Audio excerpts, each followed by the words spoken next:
When considering investing in vacant land or acres, one potential pricing factor that should not be overlooked is how much does it cost to connect electricity to a rural property? It can be expensive or relatively inexpensive, depending on several factors. When examining a particular property, be sure to investigate how far the nearest power lines are from the property. Generally speaking, electricity in rural areas is easily accessible. Power lines run countless county roads that cross our great state. However, just because there is a transmission line at the door does not mean it is ready. What if you want to build a house behind the house? Depending on the size of the property, it can amount to up to tens of thousands of dollars. Also, depending on the region and the service provider, the price per pole and per meter can vary greatly. On a property in Texas, it cost $12,000 to run a half-mile railroad inside the estate, which included 6 stops for the total cost, approximately $2,000 per position. In Central Texas, costs range between $3,500 and $5,000 per shift. In addition, most suppliers will not give you an estimate without an engineer to inspect the site, which can be done during the in-depth analysis period.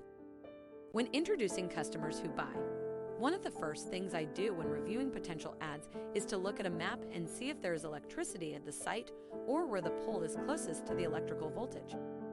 This video will expound on how much it costs to connect electricity to a rural property.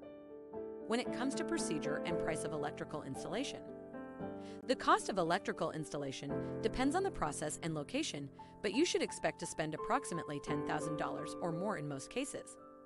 The local power company should tell you where the power lines are closest to the property you are considering. Do not rely on the seller or their agent for a final answer, although they may if indeed electricity is already available on the property or on the existing driveway where it is located or maybe. Beware of the ambiguous close answer. Close is indefinite. That could mean right next to the road or quite far from it. Most utility companies will charge you for each leg required to extend the line to and from your property. You will need to determine if the lines are available from public property, such as a highway, or from a neighboring private property, in which case you will need the owner's permission to do so.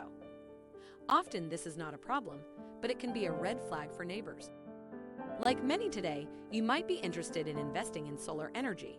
That's a good idea, but you'll still need access to your local power grid.